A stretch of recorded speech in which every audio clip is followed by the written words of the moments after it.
2, 3, 4.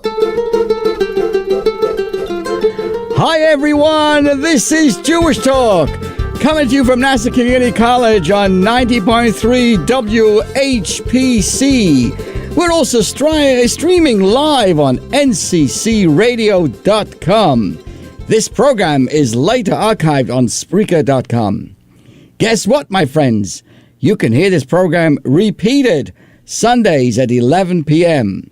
So, hi there, my name is Rabbi Perl. Good morning, good afternoon, and good evening. This all depends on when you are listening or watching. Gewalt! Gewalt, I can't believe this. I nearly forgot this. You can actually see us live in the studio. Facebook Live at WHPC's page or my own page at facebook.com, Anshel Perl.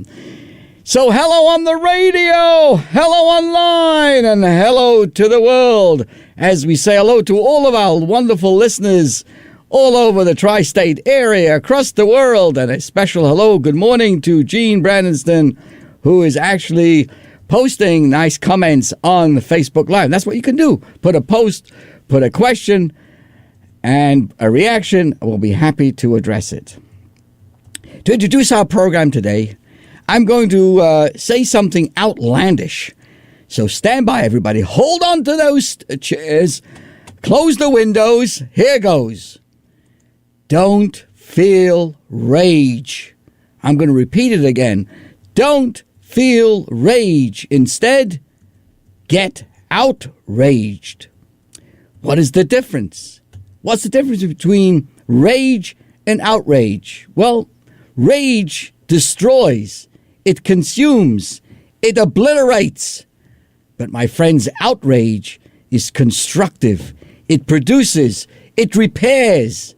Rage is a lower brain reaction. It is a pure emotion with no intellectual or cognitive driver.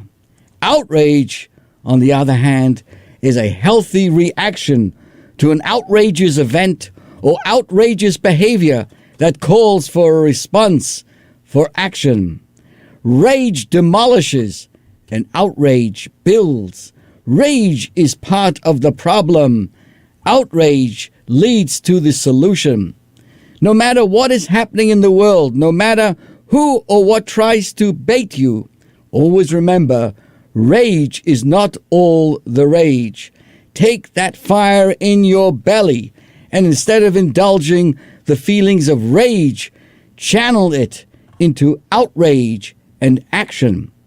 Be enthused with the glowing fire of fervor to fight for the Jewish people, to stand with Israel, and to proudly practice and promote Hashem and the Torah. With this in mind, I introduce you to and wish you a good Yontif, Chag Sameach, because this coming week, Tuesday evening through Thursday, is the holiday of Shavuot. Shavuot 2024. It's a 2-day holiday celebrated from sunset on June the 11th until nightfall on June the 13th, 2024. This coincides with the date that God gave the Torah to the Jewish people at Mount Sinai more than 3,000 years ago. And it comes after the counting of 49 days of eager counting from the holiday of Passover as we prepare ourselves for this very special day. How is this Jewish holiday of Shavuot, which translates weeks, because it really is the counting of the weeks that connect the Passover holiday and this holiday, 7 weeks to be specific. How do we celebrate it? By lighting the holiday candles, by this Tuesday evening staying up all night and learning Torah, by making every effort to come to synagogue on Wednesday morning to hear the reading of the Ten Commandments in the synagogue, and feasting on dairy foods and much more. So with this in mind, and have in mind that you can post a note or a comment, or you may even want to call in if you have something important to say related to our subject at 516-572-7440. So let's get right into it. A lot of people ask the question, as we say good morning to Stacy Hirsch Lambert, why only 10 commandments at Sinai? Right? We're just talking about the holiday of Shavuot, this coming Wednesday and Thursday. It's the holiday that coincides with the giving of the 10 commandments at Mount Sinai. And the question is, if there are really 613 commandments, why were 10 commandments specifically given at Mount Sinai? And in what way are they different from the other 603? The answer, my friends, is not blowing in the wind, but is coming from the rabbi here. To understand this, we first need to clear up a very common misconception. Although in English, and for clarity's sake here as well, they are commonly referred to as the 10 Commandments, in Hebrew, they are actually called Aseret HaDibrot, the 10 statements. By the way, they're not 10 suggestions. They're 10 statements. Therefore, the less common English name, Decalogue, derived from the Greek words meaning 10 sayings, is actually more accurate. Now, this isn't mere semantics. At Mount Sinai, contrary to the common misconception, the Jews received the entire Torah, including all of the 613 mitzvahs, not just the 10 commandments. The Medrash and the classical commentators of the Torah explain how each of the 10 commandments is really a general mitzvah, a general principle, and they describe how each of the 630 mitzvahs is included in one of those 10 statements. Furthermore, as the Medrash points out, there are actually 620 letters that make up these Decalogue, these Aseret HaDibros, these 10 statements, also known as the 10 Commandments. What's the significance of 620? This corresponds to the 613 mitzvahs plus the 7 days of creation. 613 plus 7. Then you also have the 7 that represents the 7 Noahide laws, or the 7 rabbinic mitzvahs. Even on a more basic level, the 10 Commandments contain more than just 10 specific mitzvahs. For example, according to Maimonides, the second statement actually contains 4 separate mitzvot. Right? We think of the second one as being don't believe in the other gods. But if you look very carefully, it actually outlines not only not to believe in any other god, number 2, not to make graven images, number 3, not to bow down to idols, and number 4, not to worship an idol in the way it is customarily worshipped. Yet, the Torah itself, in a number of places, explicitly calls them the 10 Commandments, the 10 statements. So what is the significance of specifically 10 statements? What are we trying to learn? What is the importance here? You see, when referring to the 10 Commandments, the Torah calls them the words of the covenant. To quote, and he inscribed upon the tablets the words of the covenant, the 10 Commandments. In turn, the tablets are called Shnei Luchot HaBrit, the 2 tablets of the covenant. Therefore, these 10 commandments are meant as a covenant between God and the Jewish people. And the Medrash explains that the 10 commandments actually correspond to the 10 utterances with which the God created the world. As let there be light, as an example. As well, these 10 as well correspond to the 10 sfirot, the 10 attributes of emanation, which also are the source of the corresponding 10 faculties that each of us have. Each human being has 10 faculties, 3 powers of intellect and 7 powers of attributes of emotion, making 10. There's a direct relationship between 10 commandments, the 10 utterances that created the world, and our own personality. Additionally, the Medrash explains that the 10 commandments are connected to many other things in the Torah that are associated with the number 10. The 10 generations from Adam to Noah. The 10 generations from Noah's son Shem to Abraham. The 10 tests with which God tested Abraham. The 10 blessings our forefathers received, the 10 plagues, the 10 curtains of the tabernacles.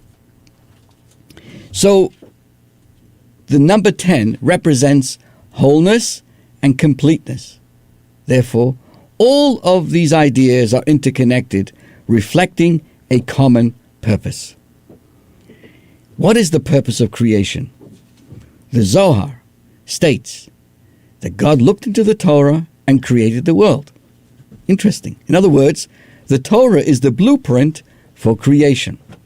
And the mystics explain that the purpose for creation was that God desired that we make a dwelling place for Him down here in this mundane, materialistic, and physical world. Therefore, our purpose is to eat pizza. Wrong. Our purpose is to go fishing. Wrong. Our purpose is to refine ourselves and the world around us by using the physical world to serve God, thereby uplifting the mundane and transforming it into something holy. This is why the number 10 is associated with the Torah, as well as the creation of the world and the 7 sfirot and the 7 personality traits that every human being has. Through the fulfillment of the Torah and its mitzvahs, we actually reach the completion of the purpose of creation, which is mind-boggling that every human being has the ability to live a meaningful, uplifting, purposeful life to complete the world around us. And in that effort, we look around the world and we realize who is doing that and making a difference in this world, uplifting, recognizing, and making a difference in this world. One of the often questions discussed at this time of the year in preparation for celebrating Shavuot is the holiday when the Torah was given at Mount Sinai, that it was given in a wilderness. What was the significance, in fact, that the Torah was given in a wilderness, in a barren and infertile desert, not in a civilized terrain, not on soil conducive to human living and nature's blessings? Why did God communicate His blueprint for life and enter into an eternal covenant with the Jewish people in the aridity and the desolateness of the desert? Now, don't give me an answer. It was easier for Hollywood to set up the Charlton Heston and 10 Commandments. There's plenty of room in the desert, and that's the reason why it made it much more easier to make in this open space. You can do whatever you want. I'm just joking, my friends. Don't get nervous. As I say good morning to Dr. Eitan Kelshevsky. Welcome. Good morning to you and your entire family. To everybody listening out there, let me know you're listening or watching on Facebook Live at Anshul Pearl, and we're happy to recognize you. So, this is our question. Why was the Torah given at Mount Sinai in a desert? We have discussed in the past some explanations. For example, the Torah was given on soil not owned by any particular people or community, to signify that the Torah belongs to every single soul, belongs to everybody. The giving of the Torah in the wilderness represents that the Torah is not a product of a particular culture or genre. It enriches all cultures, but transcends them at the same time. The function of the Torah is to confront and refine the barren wilderness within the human psychic and the world. So today, I would like to explore a fourth and deeper dimension, articulated by the Lubavitcher Rebbe in a pre-Shavuos address all the way back in 1972. It is a message that may be particularly relevant to all of us today in our modern society, as I say good morning to Miriam Odell David. One of the errors that possibly all of us are having in the modern era is likely to make is that sometimes we say and fall into is that Judaism makes no existential profound demand on its believers. It's possible that people fall into the trap and say, Judaism is a feel-good religion, and its objective is to make one feel comfortable about oneself. For many religious leaders and teachers today, the primary objective is to present a version of Judaism that will fit nicely into the mindset and the living patterns of their constituents and will assure them that they are wonderful people.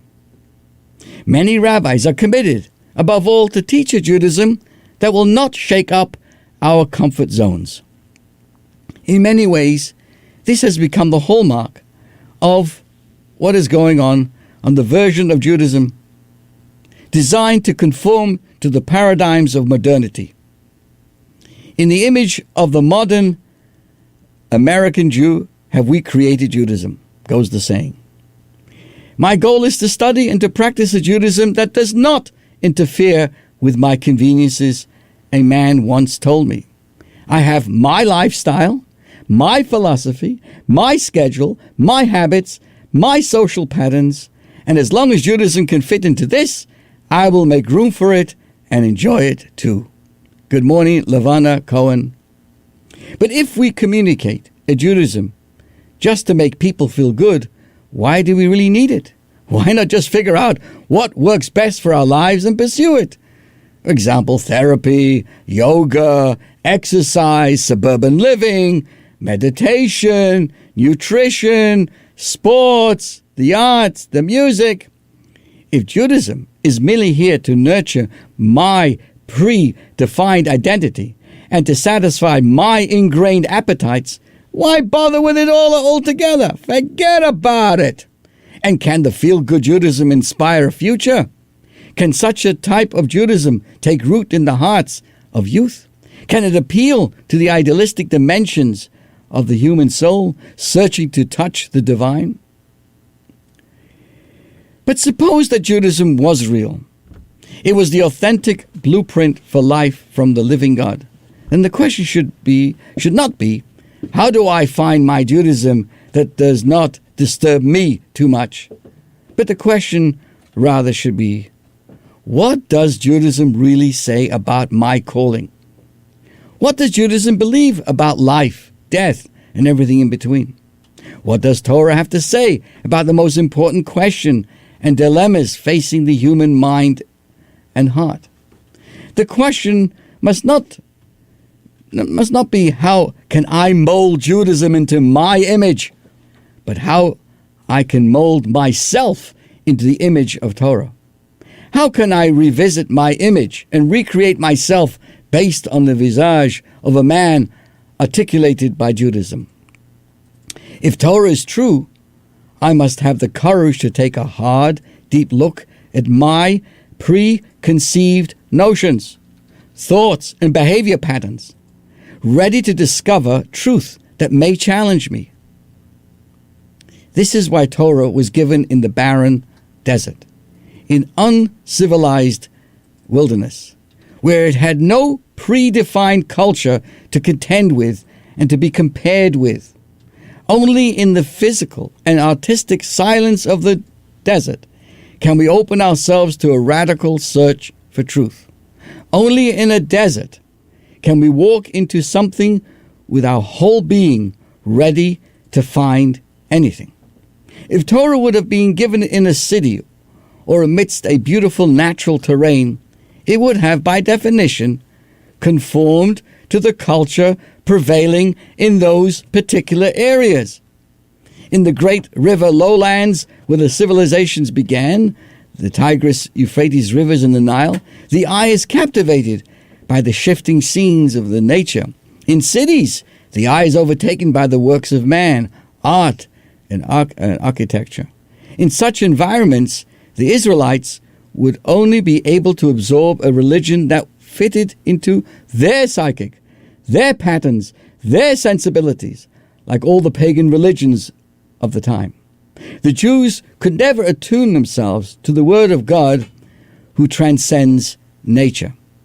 Sinai challenged the Jewish people to revisit all of its existence from its deepest genesis, to re-examine life and history from its very nucleus, to see the world not from a human perspective, but from a perspective of God who cannot be defined in human modalities. A revolution of this magnitude cannot take place in a populated environment, not even in an environment where life blossoms and nature flourishes. Only in the emptiness and the desolateness of the wilderness is the ego subordinate to the truth, to the search of the truth. Only in the silence of the desert can a person bid farewell to all of his or her paradigms and allow their soul to absorb a radical transcendence. This explains a deeply enigmatic episode that occurred at Mount Sinai. The Bible relates that when Moses presented the covenant before the Israelites, they responded the famous words, Nasa v'nishma, we will do and we will hear. For those who like to know the source, Exodus 24:7. This expression, we will do and we will hear, has been a source of wonderment and surprise to rabbis and a refutation of the anti-Semitic portrayal of Jews as calculating and self-protective. Why? We will do and we will listen implies a commitment to observe the covenant even before the Jews heard its details and understood its ramifications. The Talmud, Shabbos, page 88b, tells a story about a Sadducee, a Tzadduki, who once saw one of the great Talmudic sages, Rava, so engrossed in learning that he did not attend a wound in his own hand. He didn't realize his hand was damaged, was wounded. The Sadducee explained, "You rash people, you put your mouths ahead of your ears by saying, we will do and we will listen, and you still persist in your recklessness. First, you should have heard out the covenant details. If it is within your capacity, then accept it. If not, you should say, forget about it. I reject all of this." His argument seems logical. Imagine somebody offering you to invest a large sum of money in a developing company. And what's your response? Sure, here's the money. And then afterwards, I will listen to the details. That would be ridiculous. If you do not know what the company is all about, why subject your money to possible loss? And yet, in this case, the Jews declared that they were ready to embrace a life-altering covenant even before they heard all the details and knew what Judaism was all about. Why? How? Rava answered this Tzadduki, this Sadducee, with these words, "We walked into it with our whole being." What did Rava mean by this?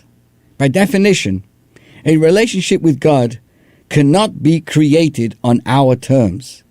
It must be on His terms. If there is something called truth, if there's something called reality, we cannot define it. It must define us. We cannot accept it on the conditions that it suits our senses and our expectations. On the contrary, we must realign our condition to it. Once the Jewish people knew that God was communicating with them, they did not want to fit religion into their imagination. They had no preconditions for a relationship with truth. It was in the desert that the Jews declared, we will do and we will listen. Nasa v'nishma. So this process occurs each and every year. It's renewed. This is what we're celebrating this coming Wednesday and Thursday, the holiday of Shavuot. The day when we receive, once again, reaffirm our relationship with Torah. And we must have the courage, just like then, to walk into a desert. We must strip ourselves from any predefined self-identity. We need to be ready to hear the sound beneath the sounds that we are accustomed to. Torah is not merely a cute and endearing document filled with rituals to satisfy nostalgia or tradition. Torah demands that we open up ourselves with our whole being and declare, we shall do and we shall listen. Good morning to Jean Marie and everybody joining us today. And everybody listening, I salute you. Thank you so much. I have to share with you what I would consider the question of the week. This came across our desk. I am shocked by the resurgence of anti-Semitism in the world. When Jew hatred comes from backward extremists and street mobs, it isn't so surprising. But when university-educated Western academics who know history and have access to the facts are able to demonize Israel and the Jewish people, something is wrong. Has the world gone mad? This is the question. Let me share with you a reaction. The academics who single out Israel for contempt are guilty of ignoring the facts. But those who are shocked by it are also guilty of ignoring the facts. History has shown that being educated has nothing to do with being moral. Some of the most cultured people have also been the most evil. The Holocaust was committed by men who appreciated classical music and read the works of great philosophers. From the very cradle of modern culture and enlightenment came the most barbarous inhumanity the world has ever seen. The notion that evil stems from the ignorant masses and the enlightened class are paradigms or paragons of goodness is a dangerous myth. Ideas have consequences. The typical modern education that teaches moral relativism, that there is no absolute right and wrong, and that there is no objective truth, and there is no God, is actually teaching moral confusion. And in a moral vacuum, anything can be justified. Intellect alone, without higher values, can make the ugliest human impulses sound sophisticated and the most depraved behavior seem acceptable. There are evil geniuses too. This is worth bearing in mind when choosing an education for our children. Academic outcomes do not a mensch make. What does the Psalms tell us? The beginnings of wisdom is the fear of God. Reishis Chochmah Yiras Hashem. The beginning of wisdom, the foundation of wisdom, is the fear of God. A good education needs to be based on solid values. We need schools that will not just sharpen our children's minds by teaching them to read and write, but will sharpen their moral character by teaching them wrong from right. Allow me to continue this thought from another perspective as well. I would highlight this, or headline it, with the words, the melting pot and the Jewish struggle for identity, between tribalism and universalism. The story is told about Bobby Finkelstein, a new immigrant to the United States, was traveling on a train from New York to Washington, D.C. She had to make one connection in Philadelphia. Not being able to read English, she mistakenly got onto a connecting train headed back to New York and not to D.C. On the train, she meets one of her friends, and in the conversation, her friend tells her that she's headed to New York. When she returns to her seat, she remarks in amazement, what a country America is. Two people can be on the same train. One can be headed to Washington, while the other one is headed to New York.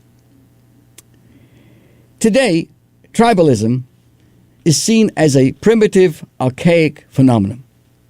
A chip from the ancient world or from the countries which can desperately use a tune-up, if not an overhaul. Tribalism is seen as a cause of disharmony and petty fighting, or at times even major conflict and bloodshed. Yet the portion of the Bamidbar that we read in the synagogues yesterday, more than any other portion in the entire Torah, not only gives credence to tribalism, but actually embraces it with gusto. Let me explain. In Bamidbar, that's the first section, the Torah instructs that each of the 12 tribes is to be counted separately, to have their own designated space when the nation camps, and to carry their own flag with a specific emblem and color, distinct from every other tribe.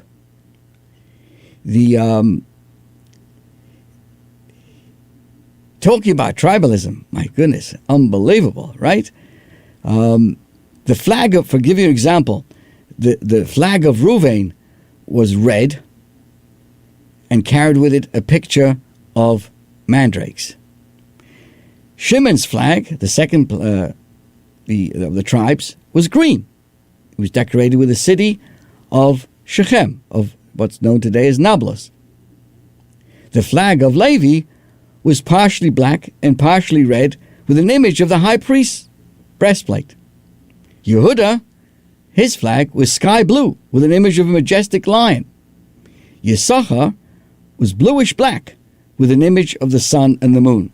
And it goes on. Zevulun, white with an image of the ship, all the way down to Binyamin. He had a multicolored flag, including all of the other 11 colors, and had the emblem of a wolf. So, think about this. Why create an intentional division between a single people? Why institute a mitzvah that I must remain with my tribe? As the commentaries say, that you had to live under your own flag, in my own space, in my own location, with my own unique flag. The same Torah, which speaks in glowing terms of a single united nation, chose, to be ambassadors, to bring holiness into this world, seems at the moment to be advocating division. The same Torah that says you shall love your fellow as yourself seems to be implanting seeds of tribal disharmony. Everybody has to be in their location and their own flag. Why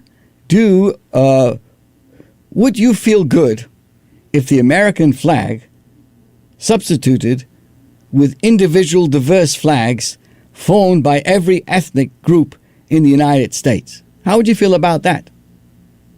The truth is that this prevailing sense of tribalism, manifested dramatically in the portion this week, pervades much of the Torah. As Dr. Kilshevsky will tell you, when the Red Sea, or the Sea of Reeds, the Yam Suf, parted to allow the Jews to pass by, it split into 12 pathways, one for each tribe. Hello? What was this, the Holland Tunnel?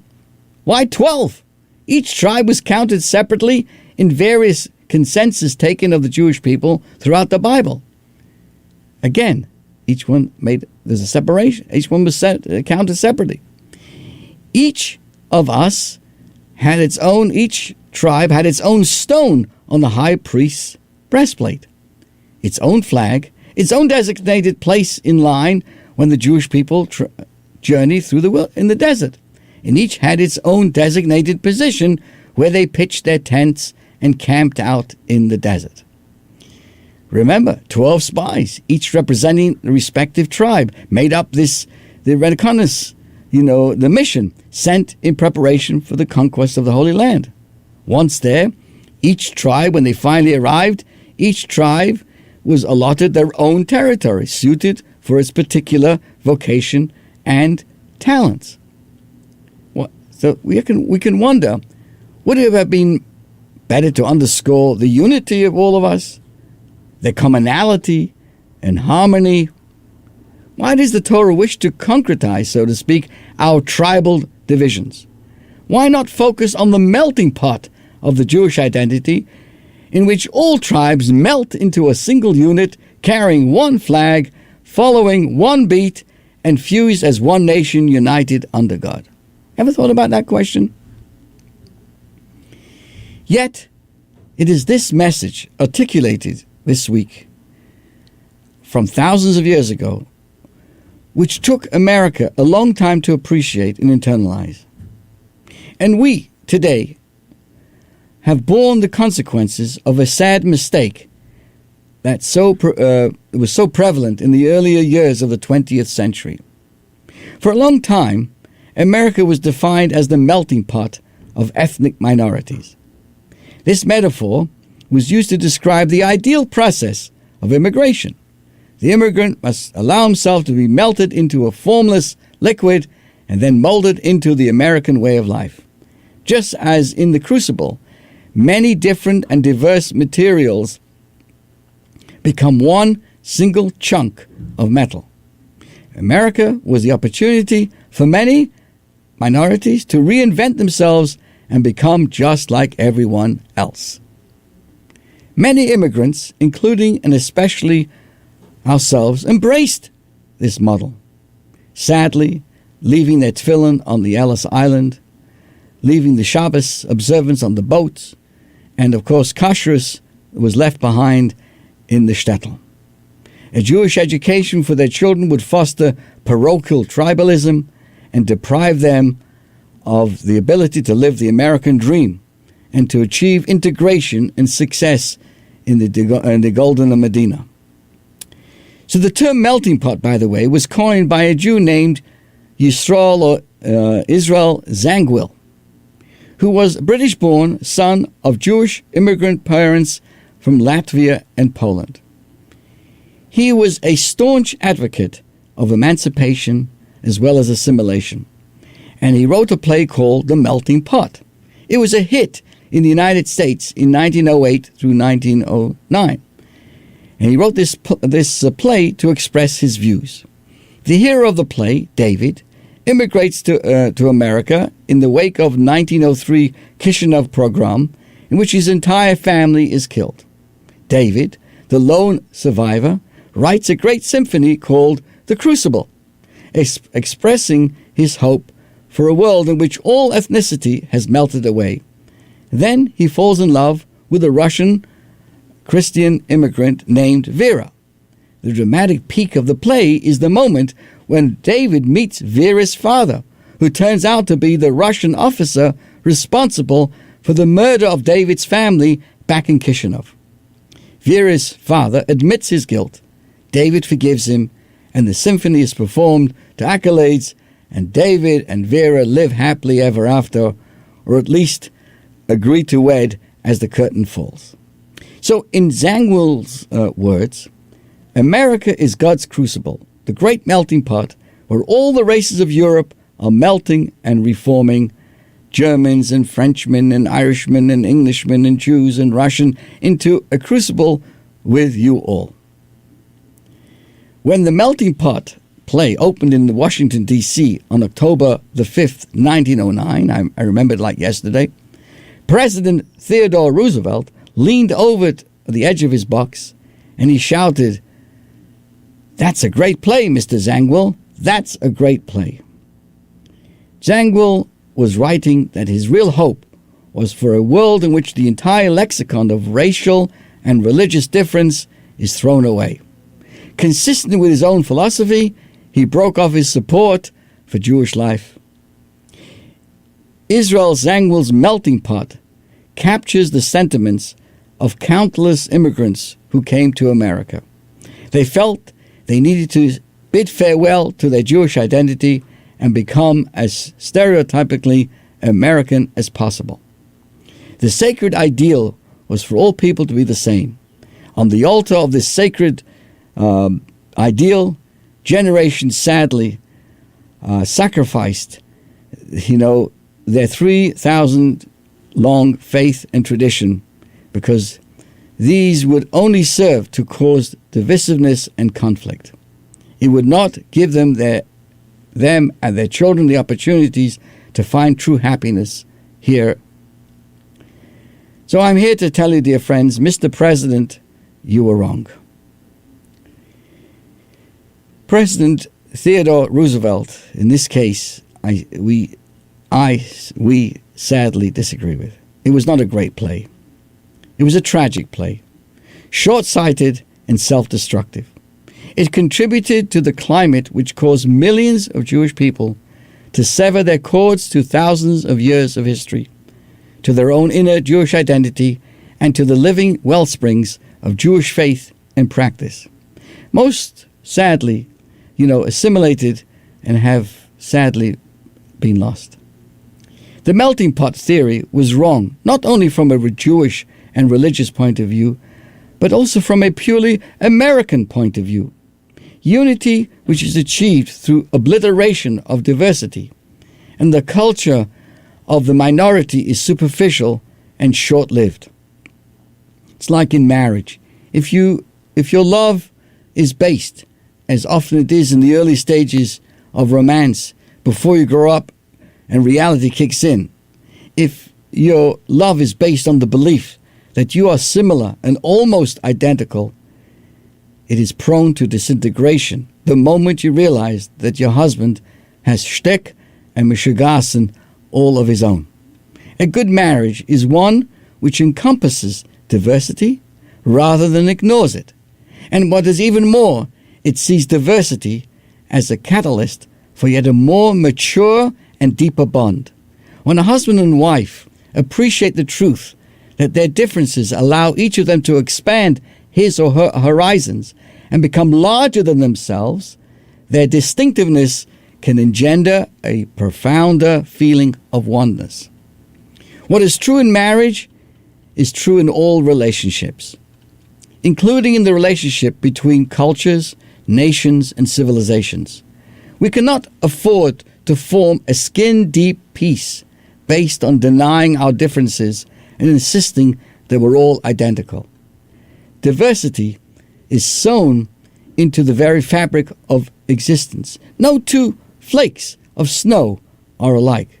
No two people are alike. There are tens of millions of different species of plants and animals in our world. And there are inherent divisions between people, such as male and female, body and soul, and the specific divisions into nations, into cultures, and into individuals. We do not foster unity by denying diversity, but by recalling that our diversity can engender a deeper unity.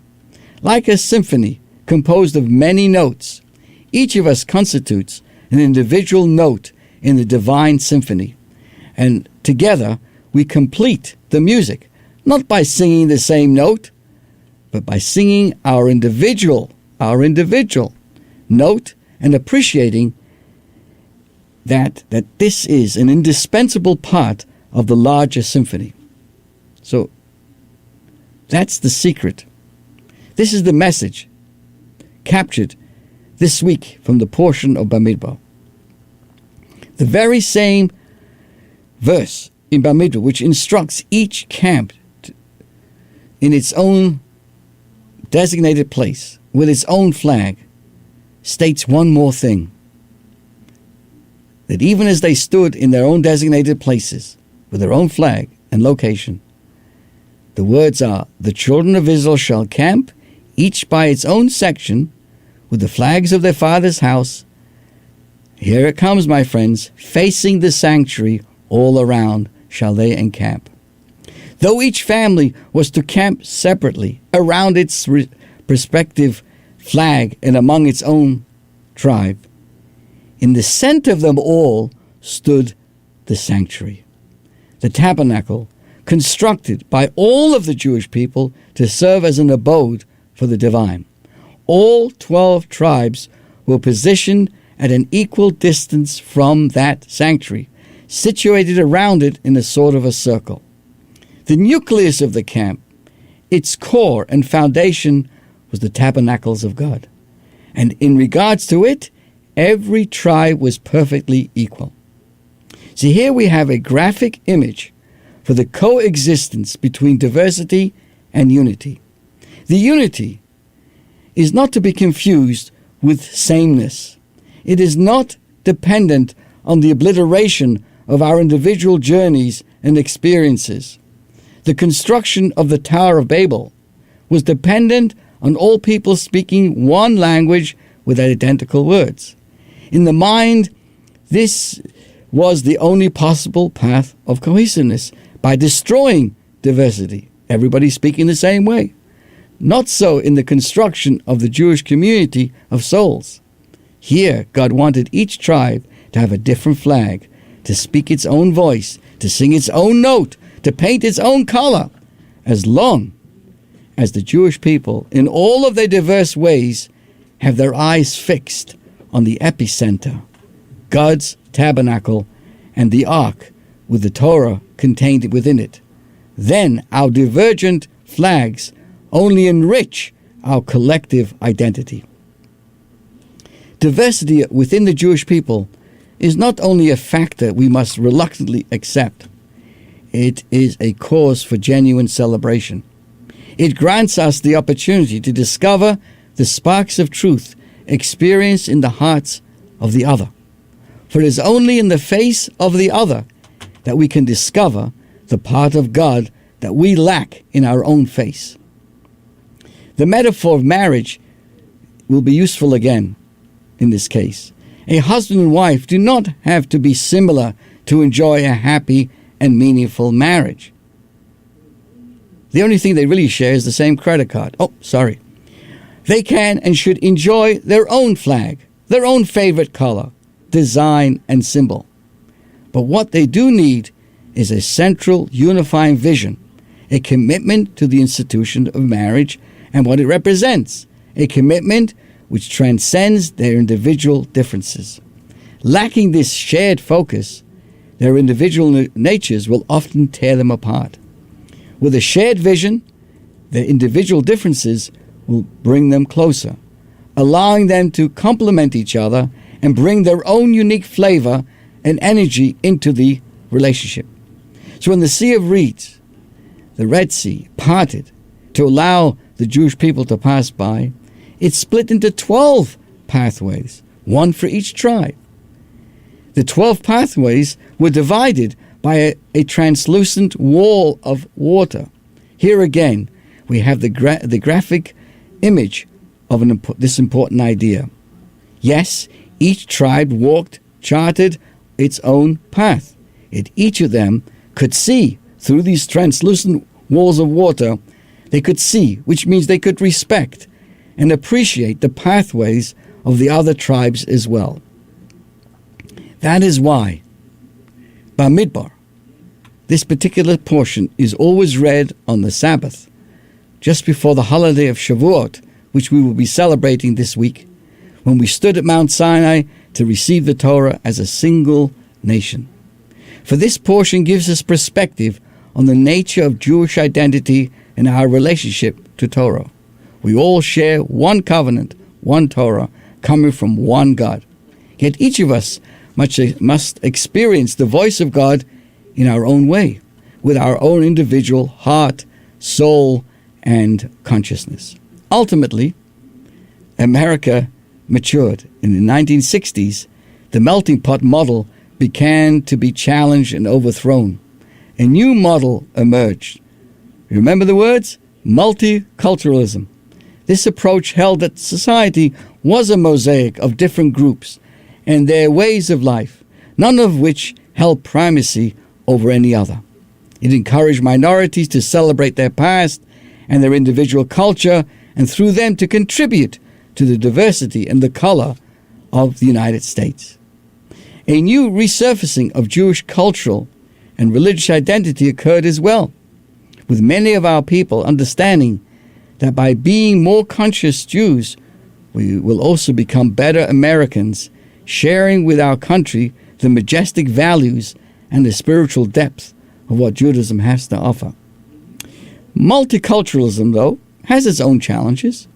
We may now celebrate tribalism and individual self-expression, but the big question is, do we have a unifying spiritual vision? The Mishkan, that sanctuary in the center, in which all of our individual notes can create a singular symphony. Do we have that singular goal? Only with that larger, transcendental vision, with a deep commitment to God, who transcends any individual person, party, or culture, can our individual pathways form one mosaic rather than turn into a disarray, with the same train traveling both to New York and Washington at the same time. I know this is a lot to think about, but my friends, it is an important thing to stop. You know, a mindset, depending on your mindset, that's how problems are resolved. If a person starts out with the wrong or a particular mindset, sometimes it's very hard to answer the questions.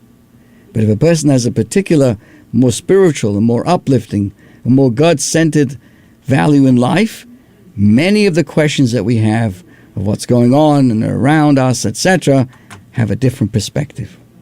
So in preparation for the great holiday of Shavuos, reminding everyone, please find your synagogue's schedule. Every synagogue will be reading the 10 Commandments, the 10 utterances on this coming, the first day of the holiday, which is this coming Wednesday. Make sure to be there to listen to it, go to synagogue, be part of the studying, celebrate Shavuos in an uplifting way for what it represents. You see, everything that God created can be used for constructive or destructive purposes. Everything can be unifying or divisive. Human traits, too, can be used for good or for bad. So I'm going to share with you quickly a 4-step program in preparation for the holiday of Shavuos that teaches us to channel our 4 human traits, which are brazenness, ambition, decisiveness, and endurance for a good purpose. Along comes, the Torah tells us, Judah the son of Tamar teaches us in the chapters of the fathers, be brazen as a leopard, as light as an eagle, as swift as a deer, and as mighty as a lion to do the will of our Father in heaven. What does it mean? Let's look at brazenness. First, Judah, the son of Tamar, is the author, encourages us to be as brazen like a lion. Then he says that those who are brazen are destined for purgatory. Is brazenness good or bad? The answer is, it's neither good nor bad. It depends on how it is used. If it is used for God, it is good. If it is used against God, it is bad. When we feel inadequate, it requires a measure of boldness to stand up and serve God. Imagine thinking, I'd love to pray, but knowing where I was and what I've done, will God listen to me? To make matters worse, your friends mock your piety and saying, you think anybody up there is interested in what you have to say? You don't know if they are right or wrong, but you pray anyway. That is brazen. Light as an eagle. Is ambition good or bad? It depends on your ambition. If it is so spiritually, it's good. If it is pursue, fame and status and negativity, it's bad. Imagine you feel satisfied with the Judaism of your past. Maybe you're going to synagogue on Sabbath and you don't eat pork or observe the high holidays in Hanukkah and Passover. Perhaps you feel that what you are used to is sufficient. Well, this 4-step program prompts us to channel our natural spiritual to ambition to soar. To be kosher, a bird must have 3 out of 4 kosher signs. Many birds have at least one of them. The eagle has none of them. Yet this doesn't stop it from soaring above all the other birds. The eagle's ambition is light and unburdened. Similarly, we don't have to let our past limitations define us. Like the eagle, we can soar. Another characteristic of the eagle is its light weight. Being brazen is about taking yourself seriously, maybe too seriously. Let others deal with the rituals and traditions that I consider unimportant, a person may say. I will focus only on the grave ones. This 4-step program reminds us to temper our brazenness with the eagle's lightness. Be willing and able to act for God, however you are called, whenever we're called to do so. Swift as a deer. Is it good to be decisive? Depends on the situation. If the decision calls for deliberation, decisiveness is unhelpful. If the situation calls for swiftness, decisiveness is a good quality. When we come across such a situation, is it good to be decisive? The alluring temptations, can simply have to be careful how we deal with things. A deer teaches us to run quickly. We emulate it by seeking every mitzvah opportunity and never giving temptation a chance to catch up with us. We don't give ourselves a chance to stop and think, moving swiftly and decisively from one mitzvah to the next. But the deer also looks back to check if the pursuer is following. Despite our headlong rush from mitzvah to mitzvah, we don't lose sight of our position. We keep an eye out for where the temptations lurk and do our best to avoid them. If we are tempted by a particular distraction in our Jewish commitment, we make a point of avoiding that location, even if we are rushing headlong into the next mitzvah. As mighty as a lion is the other teaching. This refers to the resolute and unbending commitment in the face of pressure. Is such strength good? Again, depends on the situation. If it calls for regrouping and planning a new approach, stubborn commitment is a hindrance. If it calls for endurance, inner strength is a plus. Rushing headlong from one mitzvah to the next, fleeing every stumbling block, can trigger a frivolous attitude when mindfulness is required. For mitzvah observance, swiftness and alacrity is a strength. But for Torah study, focus and endurance are required. If our minds are in turmoil, difficult to focus. So the 4-step program, so to speak, prompts us to toggle back and forth between swift decisiveness and plodding deliberation. And for that, one needs an iron will, the might of a lion. When we can give rein to our creativity and our enthusiasm, we trigger unbridled passion for another mitzvah, another good deed, each bringing us a step closer. However, when it's time to sit down and study, we must channel our inner lion's strength to bear down on our studies and bring Torah into its sharp focus. So, just ideas, my friends. The main thing is, let us recommit ourselves to study well, to have a mindset that is beyond ourselves. Don't limit ourselves to the paradigms of where we were yesterday. If each day is not fulfilling more than yesterday, in a sense, we found ourselves in a prison, so to speak, locking ourselves up into limitations. Nobody wants to do that. I take this opportunity to wish everybody a wonderful week, a safe week, a Chag Sameach, a wonderful Jewish holiday of Shavuos, starting this Tuesday evening all the way through Thursday evening. All are welcome. Please make sure to go to the synagogue, hear the 10 Commandments. If you'd like to join us at a Chabad of Mineola, you're more than welcome. Stay well. Have a wonderful week.